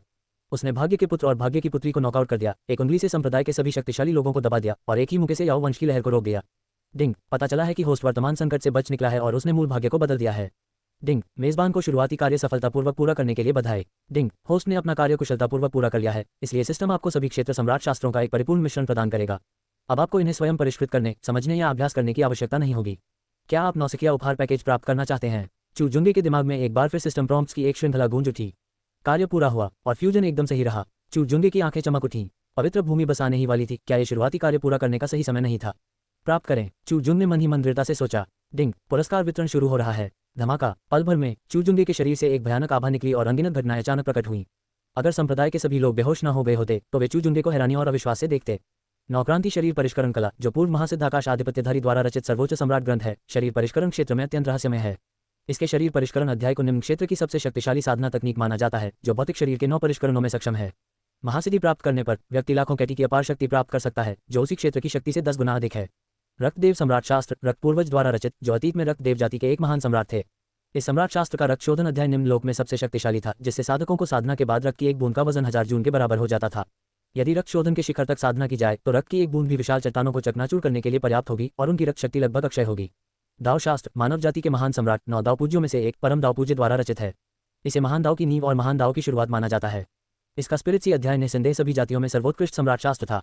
इस सम्राट शास्त्र के साथ स्पिरिट क्षेत्र का अभ्यास करने से दांत्यान एक साधारण व्यक्ति की तुलना में दसियों हजार गुना अधिक शक्तिशाली हो सकता था और यह सहज ऊर्जा को भी संघनित कर सकता था। सहज ऊर्जा के आशीर्वाद से प्राप्त दिव्य शक्ति अत्यंत विशाल और भयावह थी। स्वर्गीय दाव अमर नींव क्लासिक, जिसे अतीत में पवित्र आत्मा वंश के पवित्र आत्मा महान सम्राट द्वारा बनाया गया था। इस वंश को स्वर्गीय दाव का प्रिय माना जाता था। इस विधि का अभ्यास करने से 9 परतों वाली स्वर्गीय दाव उत्पत्ति की गोलियां निर्मित हो सकती हैं, जिनमें स्वर्गीय दाव का दर्शन समाहित होता है। इसके अलावा इसमें स्वर्गीय दाव की छाप होती है, जिससे प्रत्येक गतिविधि के साथ स्वर्गीय दाव का प्रतिध्वनि उत्पन्न होता है और व्यक्ति के दाव और धर्म को स्वर्ग और पृथ्वी की शक्ति का आशीर्वाद प्राप्त होता है। यदि कोई व्यक्ति प्रत्येक लोक में प्रत्येक लोक के सबसे शक्तिशाली सम्राट शास्त्र का पुनर्तः अभ्यास कर सके तो क्या होगा? अकल्पनीय। इतिहास में आज तक किसी ने भी यह उपलब्धि हासिल नहीं की थी। और चू जुंगे ने न केवल प्रत्येक लोक के सम्राट शास्त्र का पूर्णतया अभ्यास किया था, बल्कि दानव गुफा की रक्षा करते हुए दशकों का युद्ध अनुभव भी प्राप्त किया था। इन दोनों के संयोजन से चू जुंगे में ऐसे परिवर्तन आए जो अकल्पनीय थे। भनभनाहट। शायद एक पल के लिए, शायद अनंत काल के लिए, जब चू जुंगे ने प्रत्येक सम्राट शास्त्र द्वारा लाए गए रूपांतरणों के साथ पुनर्तः समाहित होकर अपनी आंखें खोली तो उसकी आंखों से प्रकाश की एक किरण निकली जो सीधे शून्य लोक में प्रवेश कर गई। उस भयानक दिव्य शक्ति ने उस क्षण दानव गुफा में मौजूद याओ जाति के सभी सदस्यों को थर्रा दिया। ली फैन, जो अभी नींद से जागा था, चू जुंगे की दिव्य शक्ति के आगे फिर से बेहोश हो गया। मेरी ताकत कम से कम दर्जनों बल्कि सैकड़ों गुना बढ़ गई है। इसके अलावा मेरी वंश परंपरा भी पूरी तरह जागृत हो गई है। राक्षसी शरीर, हे इसे कहना चाहिए अमर देवता और राक्षस शरीर, सर्वोत्तम दिव्य शरीर, ये समान स्तर के संत शरीर को भी टक्कर दे सकता है और यह अभी भी अपने पूर्ण रूपांतरण से पहले का अमर देवता और दानव शरीर है। अपने भीतर हो रहे परिवर्तनों को महसूस करते हुए चू जुंग की आंखें चमक उठी और एक विचार के साथ ही उनके शरीर से प्राचीन आभा की एक हल्की सी धारा प्रवाहित हुई। जैसे ही उनका दिव्य शरीर सक्रिय हुआ, उनके पीछे एक देवता और एक दानव स्वामी का आभास प्रकट हुआ, जो मानव समय की लंबी नदी को धुंधले रूप में प्रतिबिंबित कर रहा था और युगों युगों के अनगिनत देवी देवताओं और राक्षसों को आशीर्वाद और प्रशंसा प्रदान करने के लिए आकर्षित कर रहा था। पवित्र भूमि, जल्दी आओ। वह पहले से ही अधीर हो रहा था। अध्याय 6, पवित्र भूमि आ गई। ऊंचा और शक्तिशाली, एक हथेली से दबा दिया गया। ऐसी कमजोर सच्ची शिक्षा। समय चुपचाप बीतता गया और पलक झपकते ही 10 मिनट से अधिक समय गुजर गया। जैसे ही चू जुंग अपनी अचानक बड़ी शक्ति से परिचित हो रहा था और उस पर महारत हासिल कर रहा था, उसे अचानक कुछ महसूस हुआ। चू जुंग ने अचानक अपनी आंखें खोली और शून्य लोक की ओर देखा। अगले ही क्षण दानव गुफा के आकाश में एक अद्भुत परिवर्तन दिखाई दिया, जिसमें चमकदार सुनहरी रोशनी और अपार दिव्य शक्ति फैल गई। बढ़ते दबाव के कारण स्टार रिवर संप्रदाय के उच्च पदस्थ सदस्य ली फैन और लियू यान धीरे धीरे जागृत हुए। फिर उन्होंने शून्य लोक से एक युवक और 2 वरिष्ठों को नीचे उतरते देखा। जैसे ही वे तीनों प्रकट हुए, ऐसा लगा मानो उन्होंने कोई अलौकिक घटना को जन्म दिया हो। जैसे त्यान्हे नदी का उफनता पानी झरने की तरह नीचे गिरता है, वैसे ही वे तीनों त्यान्हे नदी से बाहर निकलते हुए प्रतीत हुए, जिससे आकाश और पृथ्वी में कंपन उत्पन्न हो उठा। त्यान्हे घटना, ये ठीक वही खगोलीय घटना थी जो त्यान्हे पवित्र भूमि के शिष्यों द्वारा विकसित साधना तकनीक से उत्पन्न हुई थी। पूर्वी वन्य जल क्षेत्र के अधिपति त्यान्हे पवित्र भूमि के शासन के अधीन स्टार रिवर संप्रदाय जैसे संप्रदाय हैं। हम त्यान्हे की पवित्र भूमि का सादर स्वागत करते हैं। हम त्यान्हे की पवित्र भूमि का सादर स्वागत करते हैं। हम त्यानहे की पवित्र भूमि का सादर स्वागत करते हैं। संप्रदाय के नेता लियू हेतियन और अन्य लोगों के चेहरों पर खुशी झलक रही थी। वे उठने के लिए संघर्ष कर रहे थे और तीनों के सामने गहराई से झुक गए। त्यानहे पवित्र भूमि। ली फैंग की आंखों में आकांक्षा और लालसा झलक रही थी और उसकी निगाहें धीरे धीरे दृढ़ हो गईं। बस प्रतीक्षा करो, स्टार रिवर सेक्ट मेरे लिए सिर्फ एक सीढ़ी है। बहुत जल्द मैं त्यानहे पवित्र भूमि में शामिल हो सकूंगा और त्यानहे पवित्र भूमि का शिष्य बन जाऊंगा। उन्हें इस बात पर पूरा यकीन था। ली फैंग के चेहरे के भाव को देखकर लियू यानिर की आंखों में प्रशंसा झलक रही थी। उसे ली फैंग का आत्मविश्वास पसंद था और उसे भी विश्वास था कि ली फैंग इसे हासिल कर सकता है। तुम मानव और याओ जाति के मिश्रित नस्ल के लोग, बस प्रतीक्षा करो। पवित्र भूमि के शक्तिशाली लोग यहाँ हैं, तुम्हारी मृत्यु निकट है। संप्रदाय के नेता लियू हेतियन ने चू जुंगे को घृणा भरी निगाहों से देखा। एक पारलौकिक क्षेत्र, दो दिव्य खजाना क्षेत्र। चू जुंगे ने संप्रदाय के नेता लियू हेतियन की बात अनसुनी कर दी। इसके बजाय शून्य लोक में मौजूद तीनों आकृतियों को महसूस करने के बाद उसके होठों के कोने पर एक चंचल भाव आ गया। सिस्टम पुरस्कार प्राप्त करने से पहले दिव्य खजाना क्षेत्र ने शायद उसे थोड़ी बहुत परेशानी दी होगी, लेकिन केवल थोड़ी सी। लेकिन सिस्टम पुरस्कार प्राप्त करने और अपनी नींव को पुनः परिपूर्ण करने के बाद दिव्य खजाना क्षेत्र, भले ही उन्होंने दो प्रमुख लोगों को पार कर लिया हो, वे तो बस चींटियां ही थीं। मैं वांग चेनफेंग हूँ, जो त्यानहे पवित्र भूमि का प्रत्यक्ष शिष्य हूँ। पवित्र भूमि को खबर मिली और उन्होंने मुझे इस मामले को संभालने के लिए भेजा। ये दोनों हमारे त्यानहे पवित्र भूमि के बाह्य वरिष्ठ हैं। वांग चेनफेंग अपने हाथ पीठ पीछे बांधे भावहीन चेहरे के साथ एक ऊंचे स्थान से संप्रदाय प्रमुख लियू हेतियन और अन्य लोगों को देख रहा था। वहीं चू जुंगे ने बस उस पर एक नजर डाली और उसे गंभीरता से नहीं लिया। वह एक छोटे से संप्रदाय का मात्र कोर फॉर्मेशन लेवल का सदस्य था और उसकी साधना का स्तर उससे भी कम था। एक मामूली चींटी जिस पर ज्यादा ध्यान देने की जरूरत नहीं थी। हालांकि वांग चेनफेंग के पीछे खड़े दोनों बुजुर्गों की निगाहें कुछ संदेह से भरी थीं। उन्हें लगा कि चू जुंगे की आभा संदेश में उल्लिखित याओ जाति के शरीर से मेल नहीं खाती, लेकिन चूंकि वह एक चींटी था इसलिए दोनों बुजुर्गों ने इस पर ज्यादा ध्यान नहीं दिया। प्रत्यक्ष शिष्य। सभी के मनोबल में वृद्धि हुई और उनके चेहरों पर खुशी झलकने लगी। एक प्रत्यक्ष शिष्य आ गया है, साथ में कुछ वरिष्ठ भी हैं। चू जुंगे की मृत्यु निश्चित है, उसका अंत निश्चित है। चू जुंगे, तुमने मानव जाति को उखाड़ फेंकने के लिए याओ जाति को मुक्त करने का प्रयास किया, अपने संप्रदाय के वरिष्ठों पर अत्याचार किया और मानव जाति की सुरक्षा की अवहेलना की। तुम मानव और याओ जाति के मिश्रित नस्ल के हो, बस मरने के लिए तैयार रहो। अपने साथ हुए अपमान और बेइज्जती को याद करते हुए ली फैंग के चेहरे पर भयंकर भाव उभर आए। खुद को सुरक्षित महसूस करते हुए ली फैंग ने चू जुंगे की ओर इशारा करते हुए कहा, चू जुंगे, हे अर्धजातीय, अब घुटने टेक कर मेरे समक्ष आत्मसमर्पण करो। मुझे तुम पर दास्ता की मुहर लगाने दो। आज से तुम सदा के लिए दानव गुफा में कैद रहोगे और हर वर्ष याओ जाति के रक्त का भारी मात्रा में योगदान दोगे। मैं पवित्र भूमि की ओर से अतीत को भुला देता हूँ। वांग चेनफेंग ने चू जुंगे की ओर नीचे देखा। उसका चेहरा उदासीन और शांत था, मानो वह कोई तथ्य बता रहा हो। पवित्र भूमि। चू जुंगे ने कुछ बुदबुदाया, फिर शांत भाव से कहा, मुझे लोगों का खड़े होकर मुझसे बात करना पसंद नहीं है, इसलिए घुटने टेकें। जैसे ही उसने बोलना शुरू किया, चू जुंगे ने अपना हाथ उठाया। शून्य लोक में आध्यात्मिक ऊर्जा एकत्रित हुई और एक विशाल सफेद जैद का हाथ वांग चेनफेंग की ओर बढ़ा। कितनी दृष्टता है, एक तुच्छ चींटी पवित्र भूमि के प्रत्यक्ष शिष्य पर हमला करने का साहस करती है। हे कृतघ्न, मर जा। वांग चेनफेंग क्रोधित हो गया। जैसे ही उसकी साधना तकनीक का प्रभाव बढ़ा, त्यानहे घटना और तीव्र हो गई। उदास चेहरे के साथ उसने चू जुंगे पर हमला कर दिया। याओ जाति के जानवर तो बस याओ जाति के जानवर हैं, अपनी सीमाओं से अनभिज्ञ। वे सचमुच पवित्र भूमि के एक प्रत्यक्ष शिष्य पर हमला करने की हिम्मत करते हैं। पवित्र भूमि का प्रत्यक्ष शिष्य भला कोई ऐसा व्यक्ति कैसे हो सकता है जिसकी आप कल्पना कर सकते हैं। बस मरने के लिए तैयार हो जाओ। ली फैन और अन्य लोग लगातार उपहास उड़ाते रहे, मानो उन्हें चू जुंगे का अंत पहले से ही दिखाई दे रहा हो। मनमनाहट। वांग चेनफेंग के हमले का सामना करते हुए चू जुंगे ने अपने दिव्य शरीर का उपयोग भी नहीं किया, बल्कि सम्राट शास्त्र की दिव्य विशेषता को थोड़ा सा सक्रिय किया। चू जुंगे के पीछे एक पवित्र शरीर द्वारा स्वर्णिम रोग को चीरते हुए एक घटना प्रकट हुई, जिसके बाद रक्त की एक बूंद ने तारा नदी को प्रज्वलित कर दिया और ब्रह्मांड में एक धुंधली आकृति उपदेश देती हुई दिखाई दी। अनेक प्रकार की घटनाएं घटित हुईं और एक साथ जुड़ गईं। चू जुंगे द्वारा छोड़े गए सफेद जैड पत्थर के विशाल हाथ की शक्ति अचानक बढ़ गई। ऐसा प्रतीत हुआ मानो उसमें दिव्य शक्ति और अमर इच्छा शक्ति समाहित हो। जहां भी वह विशाल हाथ गया, अंतरिक्ष मानो जम गया और उसने विनाशकारी शक्ति के साथ अपना प्रभाव फैलाया। ये है पवित्र भूमि के दोनों बुजुर्गों के चेहरे बदल गए। वे कुछ करने ही वाले थे, लेकिन तब तक बहुत देर हो चुकी थी। टकराना। हथेली गिरी और वांग चेनफेंग के सारे हमले पूरी तरह से नाकाम हो गए। हथेली वांग चेनफेंग के शरीर पर पड़ी और उसे शून्य लोक से सीधे जमीन पर पटक दिया, जहां वह चू जुंगे के सामने घुटनों के बल गिर पड़ा, हिलने डुलने में असमर्थ। अगर मैं तुम्हें घुटने टेकने को कहूं तो तुम घुटने टेकोगे। पवित्र भूमि का प्रत्यक्ष शिष्य। पवित्र भूमि का इतना कमजोर प्रत्यक्ष शिष्य। चू जुंगे ने लापरवाही से अपना हाथ पीछे खींच लिया। पूरा इलाका एकदम सन्नाटा छा गया था। एक भी आवाज नहीं। अध्याय 7 मानव जाति का दिव्य शरीर। जादुई शक्ति। एक ही मुंह से जान। जवान और बूढ़े सभी को हराओ। इंस्टा होली लैंड लेगेसी के एक शिष्य की इंस्टा किल कर दी। ली फैन और अन्य लोगों के मन में सबसे पहले यही विचार आया, ये तो एक मजाक है। उसने होली लैंड लेगेसी के शिष्य को एक ही थप्पड़ से काबू कर लिया। ये दूसरा विचार था, दिव्य लोक। यही है दिव्य लोक, एक सच्चा लोक जो नश्वर के जीवन स्तर से परे है। परमलोक और उससे नीचे के लोक स्वर्ग और पृथ्वी की तरह भिन्न है। एक मूल गठन क्षेत्र का साधक किसी पवित्र भूमि के परमलोक के शिष्य को पल भर में कैसे मार सकता है। ये तीसरा विचार था। ली फैन और बाकी सभी लोग स्तब्ध और अचंभित रह गए। चू जुंगे द्वारा उन्हें दबाने में सक्षम होना समझ में आता था। आखिरकार चू जुंगे ने दशकों तक याओ जाति को दबाए रखा था। उनका युद्ध अनुभव स्वाभाविक रूप से समृद्ध था और उन्हें दायरे का भी लाभ प्राप्त था। लेकिन मौजूदा समस्या ये थी कि पवित्र भूमि को भी एक विशेष स्तर का लाभ प्राप्त था और उनकी साधना तकनीकें और विरासतें भी श्रेष्ठ थीं। वह उन्हें कैसे दबा सकता था। ये तो एक मजाक था। उद्धरण चिन्ह अल्पिराम उद्धरण चिन्ह। ली फैन की मानसिकता चकनाचूर हो गई। वह व्याकुल और खोया हुआ महसूस कर रहा था। अचानक उसे लगा कि पवित्र भूमि के लिए उसकी तड़प पहले जैसी प्रबल नहीं रही। उद्धरण चिन्ह अल्पिराम उद्धरण चिन्ह। लियू यान एर के चेहरे पर अब पहले जैसी गंभीरता नहीं रही और उसकी आंखें थोड़ी हैरान परेशान सी लग रही थीं। चूजुंगे द्वारा अतीत में उसके प्रति दिखाई गई दयालुता को याद करके और ली फैंग के वर्तमान व्यवहार से उसकी तुलना करते हुए उसे अचानक पछतावा हुआ। डिंग, मेजबान के प्रदर्शन के कारण भाग्य के पुत्र की मानसिकता चकनाचूर हो गई है और भाग्य के पुत्र का प्रभामंडल क्षतिग्रस्त हो गया है। मेजबान के प्रदर्शन के कारण भाग्य की नायिका को पछतावा हो रहा है। भाग्य अंक में भारी वृद्धि। मेजबान को 4000 भाग्य अंक प्राप्त करने के लिए बधाई। चूजुंगे के दिमाग में एक यांत्रिक संकेत गूंज उठा। लकी पॉइंट्स 10,000 से भी ज्यादा। तुम कोई राक्षसी शरीर नहीं हो, तुम याओ वंश की रिक्त रेखा से नहीं हो, तुम एक दिव्य शरीर हो। मानव जाति, दिव्य शरीर। आपकी उत्पत्ति वास्तव में क्या है? कुछ क्षणों की सन्नाटे भरी खामोशी के बाद पवित्र भूमि के दोनों बुजुर्ग कांप उठे और होश में आ गए। वे सदमे से चूजुंगे को देखने लगे, उनके दिमाग बुरी तरह हिल गए थे। युवा मित्र, यदि तुम हमारे त्यान्हे पवित्र भूमि में शामिल होने के इच्छुक हो तो यह वृद्ध व्यक्ति तुम्हें संत चयन में भाग लेने देने का निर्णय ले सकता है। कौन होंताओ ने गहरी सांस ली और तीखी निगाहों से कहा। चूजुंगे का प्रदर्शन और क्षमता ही उनके त्यान्हे पवित्र भूमि का अनुग्रह प्राप्त करने के लिए पर्याप्त थी। पहले हुए कुछ छोटे मोटे विवादों का अब कोई महत्व नहीं रह गया था। प्रतिभा ही सबसे महत्वपूर्ण चीज थी। पफ, ये सुनकर वांग चेनफेंग इतना क्रोधित हुआ कि उसने खून थूक दिया और उसकी आंखें लगभग फट गईं। उसने मुझे मारा और आप उसे दोष नहीं देते। आप तो ये भी चाहते हैं कि वह पवित्र भूमि का संत बन जाए। चूजुंगे याओ वंश का नहीं है, वह मानव जाति का है। उसके पास मानव जाति का दिव्य शरीर है। ली फैन और बाकी लोग भी स्तब्ध लग रहे थे, उनके सिर चकरा रहे थे। विशेष रूप से संप्रदाय के नेता लियू हेतियन, उनकी बेटी और संप्रदाय के उच्च अधिकारी, जिनके दिल लगातार खेद और अविश्वास से भरे हुए थे। ये कैसे हो सकता है? ये किसी दानव का शरीर क्यों नहीं हो सकता? ये स्पष्ट रूप से एक दानव का शरीर था। उन्हें स्पष्ट रूप से याओ जाति की आभा का एहसास हुआ। हालांकि यह महत्वपूर्ण नहीं था। पवित्र भूमि द्वारा दी गई प्रामाणिकता उनके अपने अवलोकनों की तुलना में कहीं अधिक सटीक थी। संप्रदाय के नेता लियू हेतियन और अन्य लोग तुरंत बातचीत करके संबंधों को सहज बनाना चाहते थे। आखिरकार अगर चूजुंगे त्यान्हे पवित्र भूमि के संत बन जाते तो भविष्य में उनका बहुत बड़ा प्रभाव होता। चूजुंग के अतीत में ईमानदार और सरल स्वभाव को देखते हुए उन्हें पूरा विश्वास था कि चूजुंग उन्हें माफ कर देगी। हालांकि उनके कुछ बोलने से पहले ही चूजुंगे ने अपनी आंखें थोड़ी ऊपर उठाईं और उदासीनता से कहा, पवित्र भूमि के संत, हे, जब शेर दूर होता है तो बंदर राज करने लगता है। पूर्वी वीरान इलाके का एक संप्रदाय, क्या तुम पवित्र भूमि कहलाने के लायक भी हो? तुम तो त्यानहुआंग महाद्वीप के अधिपति भी नहीं हो। तुम्हें खुद को पवित्र भूमि कहने का अधिकार किसने दिया? एक निमंत्रण, क्या आप इसके लायक भी हैं? पहले छड़ी और फिर गाजर देकर क्या उन्हें सच में लगा था कि वह अपने पूर्ववर्ती की तरह होगा, मन में कोई द्वेष नहीं रखेगा और बस एक ईमानदार व्यक्ति होगा?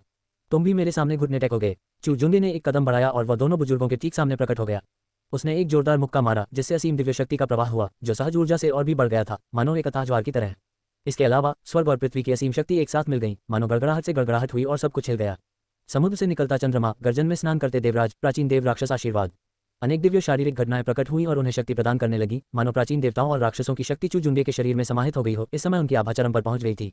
उसके भौतिक शरीर की 9 मोड़ वाली ची और रक्त एक दूसरे पर आसीन थे। उसका रक्त एक उफनते हुए पंप की तरह बह रहा था। उसका आध्यात्मिक सागर एक अंतहीन भंवर था और उसका मूल गठन क्षेत्र अमर था, जो स्वर्ग और पृथ्वी से जुड़ा हुआ था। पल भर में चूजुंगे ने मानो उदात्तीकरण की पराकाष्ठा प्राप्त कर ली हो। उसकी आभा इतनी भयानक थी कि दानव गुफा में स्थित यह छोटा सा आकाश धरती का टुकड़ा भी इसे मुश्किल से सहन कर पाया और उसमें बड़ी बड़ी दरारें पड़ गईं। कोर फॉर्मेशन रियल्म के साधक, तुम्हारी हिम्मत कैसे हुई डिवाइन ट्रेजरी रियल्म के विशेषज्ञ पर हमला करने की? एक अधर्मी बच्चे, क्या तुम्हें सच में लगता है कि तुम अजय हो? दिव्य खजाने के क्षेत्र में दिव्य शक्तियां मौजूद हैं जो पहले से ही दिव्य शक्ति बनने के मार्ग पर अग्रसर हैं। आज मैं तुम्हें, इस अहंकारी बालक को, दिव्य शक्ति का ज्ञान कराऊंगा। इतनी युद्ध शक्ति होते हुए भी तुम इतने अहंकारी होने की हिम्मत कैसे करते हो? तुम्हें ये साहस किसने दिया? दिव्य क्षमता श्वेतबाग का क्रोध। दूसरे एल्डर क्यूहाओ क्रोध से दहाड़े। बिना किसी जादुई खजाने को बुलाए उन्होंने केवल एक हस्त मुद्रा बनाई।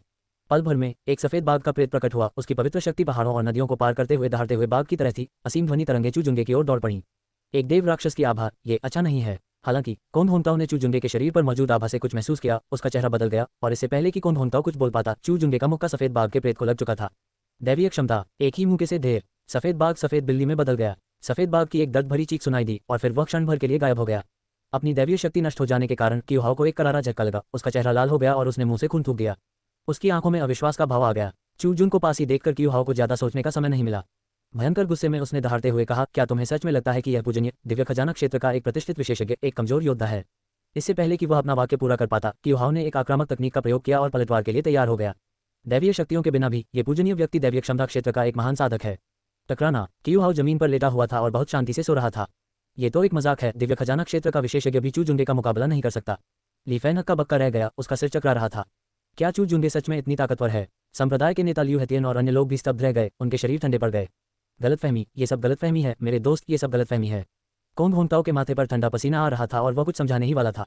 इससे पहले कि वह अपनी बात पूरी कर पाता, जमीन पर पड़ा वांग चेनफेंग गुस्से से दहाड़ा, पवित्र भूमि को उकसाने वाले चूजुंगे, तू चींटी है, तू जरूर मरेगा।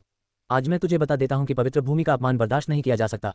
जैसे ही उसने बोलना शुरू किया, वांग चेनफेंग ने अपने हाथ में जैद ताबीज को मसल दिया और जोर से चिल्लाया, मैं गुरु को नीचे आने के लिए आमंत्रित करता हूँ। धमाका। पल भर में दुनिया का रंग बदल गया। एक भयंकर गर्जना लगातार गूंजने लगी और शून्य लोक में मानो एक दरार खुल गई जिससे असीम त्यानह जल बह निकला। उग्र त्यानह नदी से एक राजसी चेहरे वाला अधेड़ उम्र का व्यक्ति बाहर निकला।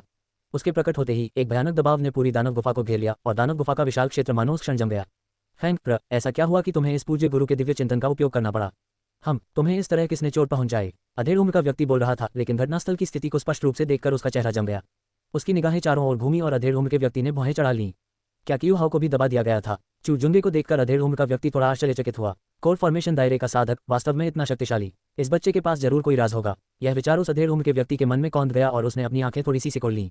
कौन होंगताओ पसीने से तरबतर होकर कुछ बोलने ही वाला था कि वांग चेनफेंग ने पहले ही बोल दिया, गुरुजी, यह बालक विद्रोही है। इसने न केवल मानव जाति के साथ विश्वासघात किया और उनके संप्रदाय के वरिष्ठों का अपमान किया, बल्कि इसने हमारे तियान्हे पवित्र भूमि पर भी हमला किया। पवित्र भूमि की गरिमा को नजरअंदाज करते हुए उसने घमंड से कहा कि हमारी तियान्हे पवित्र भूमि तो बस एक बंदर है जो शेर की अनुपस्थिति में राज करने का दावा करता है। इस दरिंदे ने एल्डर क्यू हाउ को भी बुरी तरह घायल कर दिया। हे गुरु, कृपया इस चींटी को काबू में करें। उसने रुंधे हुए गले और तीव्र क्रोध के साथ बोलना समाप्त किया, फिर चू जुंगे को घृणापूर्वक घूरकर देखा। क्या आप लड़ाई में बहुत अच्छे हैं? जब आप दुनिया में बाहर निकलते हैं तो आपको संपर्कों की आवश्यकता होती है। मेरे गुरु पवित्र भूमि के परम बुजुर्ग स्वर्गीय अस्थिलोक में हैं। क्या तुम मेरे गुरु से पुनः चुनौती देने का साहस रखते हो? भले ही आप मुकाबला कर सकें, गुरु का असली रूप किसी भी समय प्रकट हो सकता है और पवित्र भूमि से और भी शक्तिशाली योद्धा आपको दबाने के लिए तैयार हैं। आप चाहे कितने भी कुशल योद्धा क्यों न हो, क्या आप पूरी पवित्र भूमि का सामना कर सकते हैं बिना संपर्कों के? चाहे आप कितने भी प्रतिभाशाली क्यों न हो, यह एक बंद गली है। उद्धरण चिन्ह अल्पिराम अल्पिराम उद्धरण चिन्ह। संप्रदाय के नेता लियू हेतियन और अन्य लोग। अच्छा हुआ कि उन्होंने सुलह करने की कोशिश नहीं की। ये दरिंदा ताकतवर तो है, लेकिन सचमुच बेवकूफ है। क्या तुम पवित्र भूमि को उकसाने की हिम्मत करते हो? क्या तुम्हें लगता है कि तुम्हारा कोई असाधारण अतीत भी है? चू जुंगे, तुम्हारी मृत्यु निकट है। हे घमंडी, देखते हैं तुम कैसे घमंडी बने रह सकते हो। अफसोस की बात है, मैं तुम्हें व्यक्तिगत रूप से दबा नहीं सकता। ली फैन के होंठ एक चाप में मुड़ गए और उसने राहत और आत्मसंतुष्टि के साथ सोचा। अध्याय 8 वंश का खुलासा। अमर शाही कुल चूकुल का आगमन। युवा स्वामी से मिलिए। तेज दिमाग वाला। वास्तविक रूप से उभरने से पहले एक प्रतिभाशाली व्यक्ति चींटी के समान होता है।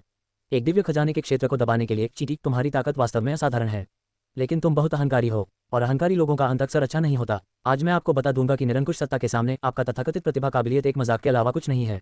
अधेड़ उम्र के उस व्यक्ति का चेहरा उदासीन था, मानो कोई देवता ऊपर से चू जुंगे को देख रहा हो, जिसमें दया की झलक थी, लेकिन उसे कहीं अधिक शीतलता थी। यदि वे उनका उपयोग कर सकते हैं तो एक प्रतिभाशाली व्यक्ति वास्तव में एक प्रतिभाशाली व्यक्ति है, लेकिन यदि वे उनका उपयोग नहीं कर सकते तो एक प्रतिभाशाली व्यक्ति केवल एक मृत व्यक्ति होगा। जैसे ही वह बोल रहा था, अधेड़ उम्र का आदमी कुछ करने ही वाला था कि कौन होंगताओ, जो पहले से ही बुरी तरह पसीना बहा रहा था, ने तुरंत बीच में टोकते हुए कहा, महागुरु एक पल रुकिए, महागुरु कृपया रुकिए। बूढ़े कौन जो भी हो वो इंतजार कर सकता है, पहले मुझे इस चींटी को काबू करने दो। अधेड़ उम्र के व्यक्ति ने कौन होंगताओ की बात काटते हुए चू जुंगे की ओर देखते हुए ठंडी निगाहों से कहा, क्या आपके पास कहने के लिए कुछ अंतिम शब्द हैं? आप उन्हें अभी कह सकते हैं। भन भन भन भन भन भन। जैसे ही उस अधेड़ उम्र के व्यक्ति ने बोलना समाप्त किया, शून्य लोक से एक हाथ बाहर निकला, मानो अनंत अंतरिक्ष को पार करते हुए स्थानिक दरार में प्रवेश कर रहा हो। पल भर में उस अधेड़ उम्र के व्यक्ति का प्रतिबिंब स्थिर, धुंधला और रहस्यमय सा लगने लगा, और जैसे ही उसका प्रतिबिंब पूरी तरह गायब हुआ, उसकी भुजा पीछे हट गई और शून्य लोक से एक व्यक्ति को बाहर खींच लाए। वह व्यक्ति ठीक वही अधेड़ उम्र का व्यक्ति था। उद्धरण चिन्ह प्रश्नवाचक चिन्ह प्रश्नवाचक चिन्ह प्रश्नवाचक चिन्ह उद्धरण चिन्ह। अधेड़ उम्र का वह व्यक्ति पूरी तरह से अचंभित था। चू जुंगे को दबाएं, उसे पहले दबाया गया, इससे पहले कि वह समझ पाता कि क्या हो रहा है। एक भयानक दबाव ने उसे घेर लिया और अधेड़ उम्र के उस व्यक्ति को बुरी तरह से नीचे पटक दिया गया, जिससे वह चू जुंगे के सामने घुटनों के बल बैठ गया। हे युवा स्वामी, ये बूढ़ा सेवक आपको बचाने में देर कर गया, कृपया उसे क्षमा कर दीजिए। एक कर्कश आवाज सुनाई दी और फिर काले वस्त्र पहने एक बुजुर्ग चू जुंगे के सामने प्रकट हुए। एक घुटने पर बैठकर भय और सम्मान दोनों के भाव से बोलने लगे। क्या उन्होंने तुरंत ही एक पवित्र भूमि के बुजुर्ग को दबा दिया? बूढ़ा नौकर, जवान मालिक, कोई व्यक्ति जो पवित्र भूमि के एक वरिष्ठ को दबाने में सक्षम हो, खुद को एक बूढ़ा सेवक कहता हो और चू जुंगे को युवा स्वामी कहकर संबोधित करता हो। सबकी पुतलियां सिकुड़ गईं, सब चौंक गए, उनके दिमाग सुन्न हो गए, मानो उनमें भनभनाहट हो रही हो।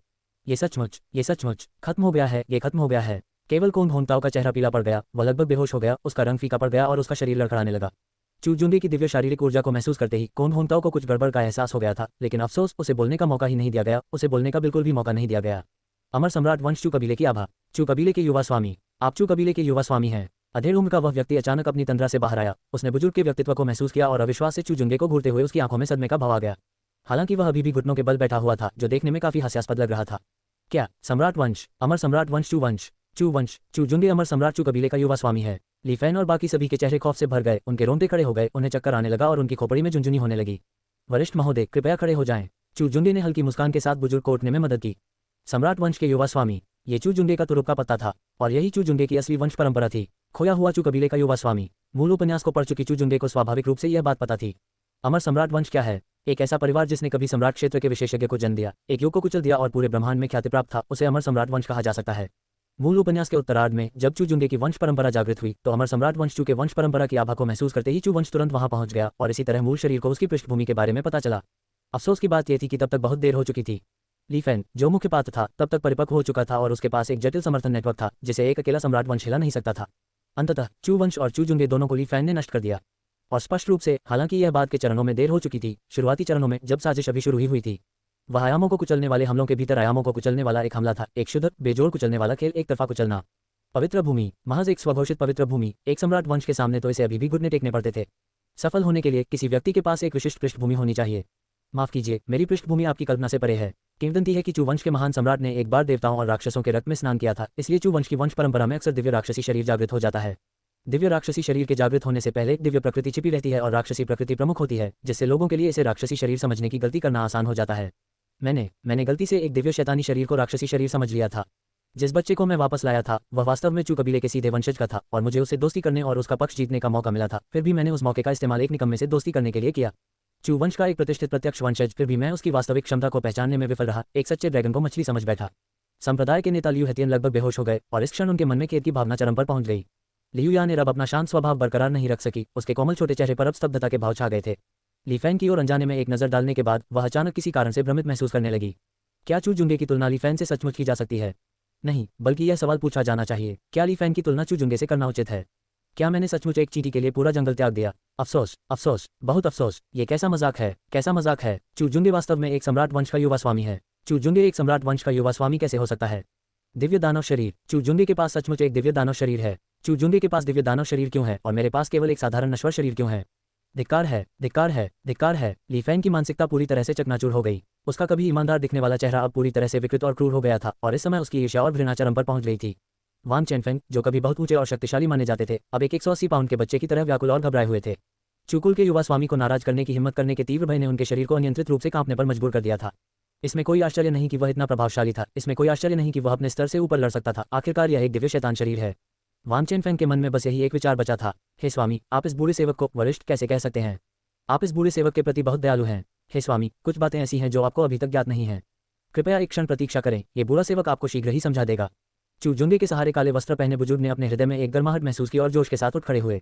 उनके चेहरे पर भय का भाव आ गया और चू जुंगे से आदरपूर्वक बात करने के बाद जब वे मुड़े तो उनका चेहरा, जो पहले खिले हुए फूल की तरह मुस्कुरा रहा था, एकदम ठंडा पड़ गया। सम्राट वंश का अपमान नहीं किया जा सकता। चू कबीले को इस बात की जानकारी मिल गई है। तुम सब बेहद दुस्साहसी हो। हमारे चू कबीले के युवा स्वामी का अपमान करने की हिम्मत की। तुम्हें मौत की सजा दी जाएगी। चेहरे पर कठोर भाव लिए काले वस्त्र पहने बुजुर्ग की आवाज कर्कश थी और वे उदासीनता से बोल रहे थे।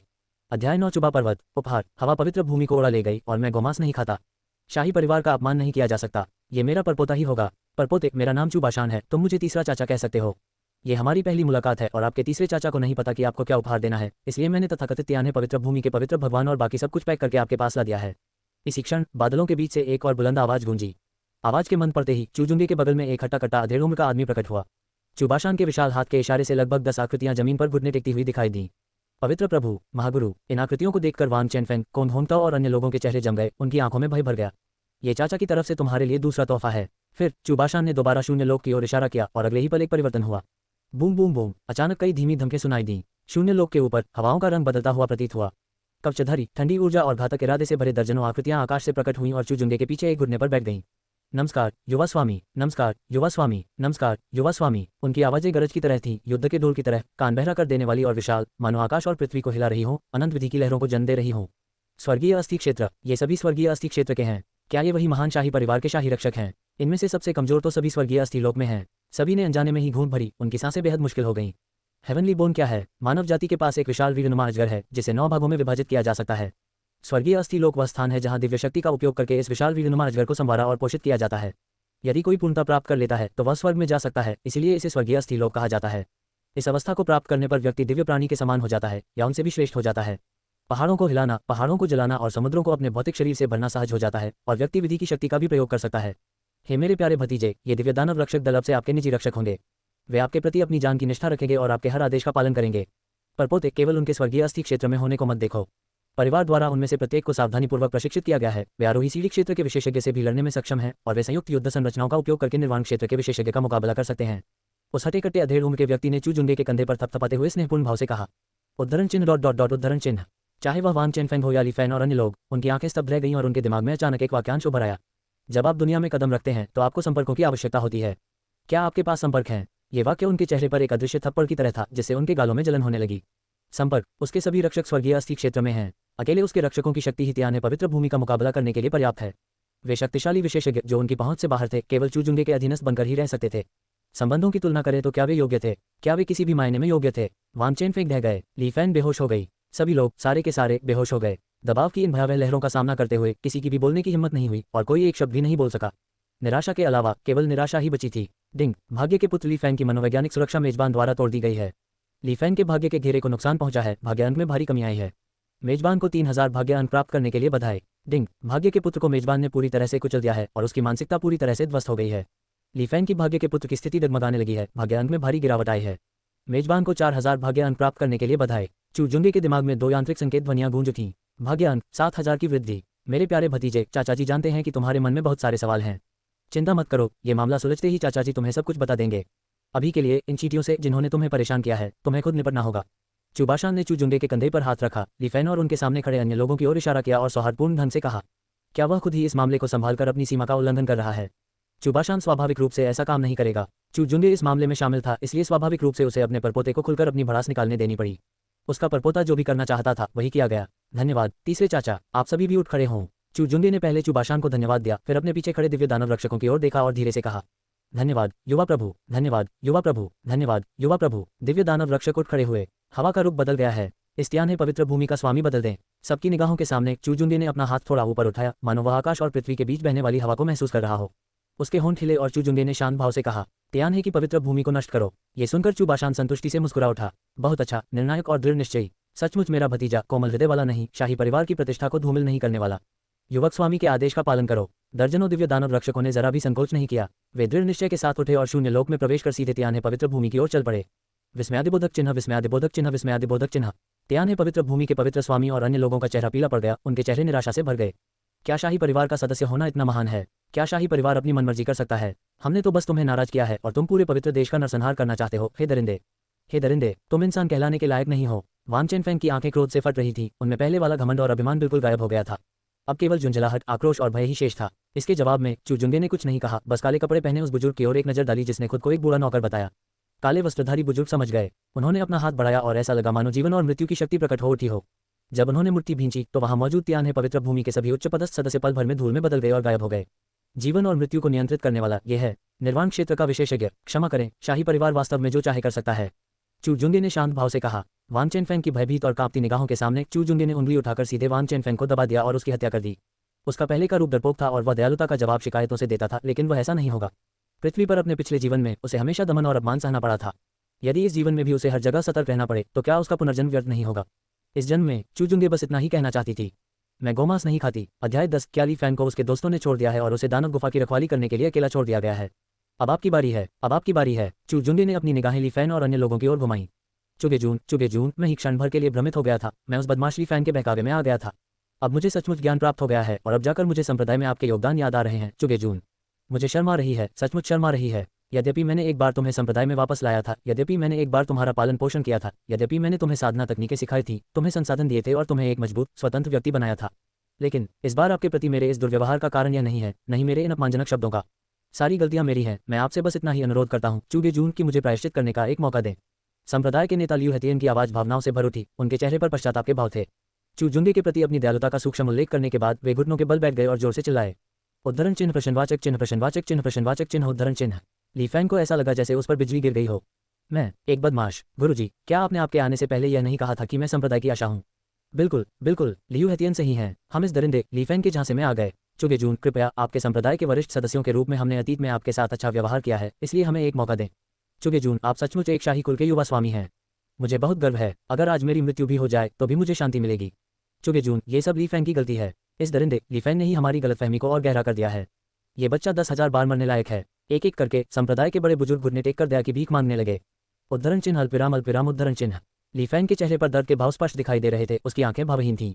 चू जुंगे, मैं पहले ली फैंग के बहुत करीब थी, लेकिन वही था जिसने मुझे बहकाया और मोहित किया। अब मुझे आखिरकार तुम्हारी महानता समझ आ गई है। चू जुंगे, तुमने मेरे खिलाफ कई बार कार्रवाई की और अब जाकर मैं पूरी तरह से जाग उठा हूँ। इतना ही नहीं, तथ्यों को एक तरफ रख दे तो क्या इसमें आपकी कोई गलती नहीं है? चू जुंगे, अगर आप ली फैंग की तरह उत्साही नहीं होते तो मैं उसके करीब क्यों आती? और संप्रदाय प्रमुख की पुत्री होने के नाते इतनी उच्च स्थिति में अगर मेरी प्रतिभा थोड़ी कमजोर हो तो क्या होगा? आप मुझे हमेशा लगन से साधना करने की सलाह कैसे देते हैं? क्या तुम्हें नहीं पता कि यह कितना परेशान करने वाला है? तुम्हारा उत्कृष्ट होना स्वाभाविक है, लेकिन मुझे तो बस सुंदर होना चाहिए। असल में ये सब तुम्हारी गलती है। हालांकि मैं ली फैंग के करीब थी, मैंने उसका हाथ पकड़ा और उससे प्यार के बारे में बातें की, फिर भी मैं तुम्हें सबसे ज्यादा प्यार करती हूँ। चू जुंगे, कृपया मुझसे नाराज मत होइए। मैंने सचमुच दिल से पश्चाताप किया है। अब से ली फैंग और मैं सारे रिश्ते तोड़ देंगे। मैं तुम्हारी मंगेतर बनने को तैयार हूँ। क्या आपसे हम खुशी खुशी साथ रह सकते हैं? लियू यान एर ने दयनीय स्वर में कहा। उद्धरण चिन्ह विस्मयादिबोधक चिन्ह विस्मयादिबोधक चिन्ह विस्मयादिबोधक चिन्ह उद्धरण चिन्ह। ली फैन ने लियू यान ए को हैरानी से देखा, उसकी आंखों में अविश्वास भरा था। वह लियू यान ए द्वारा उसे धोखा देने के लिए बिल्कुल भी तैयार नहीं था। क्रोध के आवेश में आकर ली फैन न केवल क्रोध से कांप उठा बल्कि उसका चेहरा लाल हो गया और उसने मुंह से खून थूक दिया।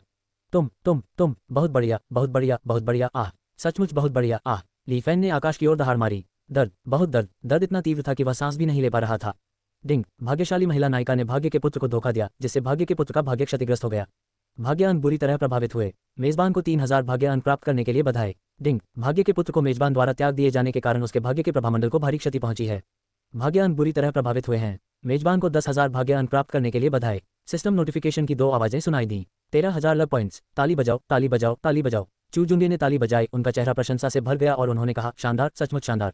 संप्रदाय के नेता लियू हेतियन और अन्य लोग जीने का मौका देखकर खुशी जाहिर कर पाते। इससे पहले ही चू जुंगे ने फिर कहा, कुत्तों द्वारा कुत्तों को काटने का कितना बढ़िया तमाशा है। इतना कहकर चू जुंगे ने अपना सिर हिलाया और उसे लगा कि वह अपने पुराने स्वरूप के लिए कुछ हद तक योग्य है। इस तरह के घटिया संप्रदाय का वह व्यक्ति अपनी जान की बाजी लगाकर बचाव करना चाहता था। सौभाग्य से मैं अब पहले जैसा नहीं रहा। मुझमें नैतिकता नहीं है और करुणा तो बिल्कुल भी नहीं। तो फिर ठीक है, हे, अगर तुम उसकी चापलूसी करो तो क्या होगा? चिंता मत करो, जिस तरह से तुमने उस पर अत्याचार किया है वह तुम्हें नहीं छोड़ेगा।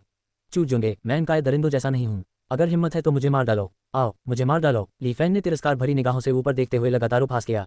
क्या आपको यहाँ बोलने का अधिकार है? चू जुंगे की एक हल्की सी नजर पड़ते ही ली फैन को लगातार खून की उल्टी होने लगी और वह जमीन पर गिर पड़ा। चिंता मत करो, मैं तुम्हें नहीं मारूंगा। सबकी निराशा भरी निगाहों के बीच चू जुंगे ने धीमी गति से कहा, क्या उन्हें सीधे मार डालेंगे? इससे उसकी दुश्मनी कैसे शांत हो सकती थी? यह उनके लिए बहुत आसान होगा। चू जुंग अपने पिछले जन्म के अंजाम को सबसे बेहतर जानता था। पिछले जन्म में उपन्यास पढ़ते समय वह कुछ नहीं कर सकता था, लेकिन अब वह चू जुंग था, इसलिए वह बदला ले सकता था। चाहे लोग उसके साथ कैसा भी व्यवहार करें, चू जुंगे उन्हें उसी तरह जवाब देगा। इससे ज्यादा और क्या? चू जुंगे ने ली फैन की ओर एक नजर डाली, उसकी आंखों में ठंडक और चंचलता थी। इस विलक्षण प्रतिभा के मूल्य का अभी पूरी तरह से उपयोग नहीं किया गया था। बेशक उसका सदुपयोग करना और उसके मूल्य का पूरा लाभ उठाना आवश्यक था। वह हमें नहीं मारेगा। संप्रदाय के नेता लियू हेतियन, लियू यान एर और अन्य लोगों के चेहरे पर सुखद आश्चर्य के भाव उभर आए। उनकी पहले की निराशा भरी भावनाएं अचानक आशा से भर उठीं। चू जुंगे के पास एक दिव्य शरीर था जो मानव जाति का एक शक्तिशाली योद्धा बनने के लिए नियत था, और अब वह एक शाही कबीले का कुलीन युवा स्वामी है। ये सोचकर सभी की सांसें तेज हो गईं। जी हाँ, मुझे पता था। चू जुंगे के दयालु और निर्णायक स्वभाव को देखते हुए वह हमारे प्रति प्रतिकूल कैसे हो सकता है? उसका स्वभाव सचमुच नहीं बदला है। अगर ऐसा है तो शाही कुल के उच्च पद पर आसीन होने के विचार मात्र से ही संप्रदाय प्रमुख लियू हेतियन की आंखों में जैसे प्रज्वलन की चमक आ गई। संप्रदाय के अन्य उच्च पदस्थ अधिकारी भी अपार उत्साह और आनंद से भर उठे। घटनाक्रम का एक अद्भुत मोड़, सचमुच घटनाक्रम का एक अद्भुत मोड़। चू जुंगे, मुझे पता था कि तुम एक बड़े आदमी होने के नाते मुझसे कोई दुश्मनी नहीं रखोगे। लियू यान एर खुशी के आंसू रो पड़ी। तीसरे चाचा, क्या आप स्टार रिवर सेक्ट के पहाड़ी द्वार क्षेत्र को सील कर सकते हैं? चू जुंगे को अब इन लोगों से कोई मतलब नहीं था, वे बहुत ही घिनौने थे। उसने चू बाशान की ओर देखा और पूछा, इसमें क्या मुश्किल है? तीसरे चाचा की तो बात ही छोड़िए, एल्डर चेन भी कर सकते हैं। लगता है आपको अभी भी थोड़ा मजा करना है, तो आप खेलिए। जब आप खेल खत्म कर लेंगे तो तीसरे चाचा आपसे संपर्क करेंगे। जल्दी मत करो प्यारे भतीजे, आराम से समय लो और मजे करो। तुम्हें उनसे ठीक से बदला लेना चाहिए, नहीं तो अगर यह बात फैल गई तो वे सोचेंगे कि मेरे चू कबीले को धमकाना आसान है। चूबाशान ने हंसते हुए कहा। अंत में चूबाशान के चेहरे पर चंचल और संतुष्ट भाव दिखाई दिए, जिससे स्पष्ट हो गया कि वह समझ गया था कि चू जुंगे जो करने वाला है वह अच्छा नहीं है, लेकिन उसे इसकी परवाह नहीं थी। वास्तव में वह बहुत खुश था। अगर उसके चू कबीले का ही कोई व्यक्ति मार खाने का पात्र बन जाए तो क्या चू कबीले का सदस्य होने की पहचान व्यर्थ नहीं हो जाएगी?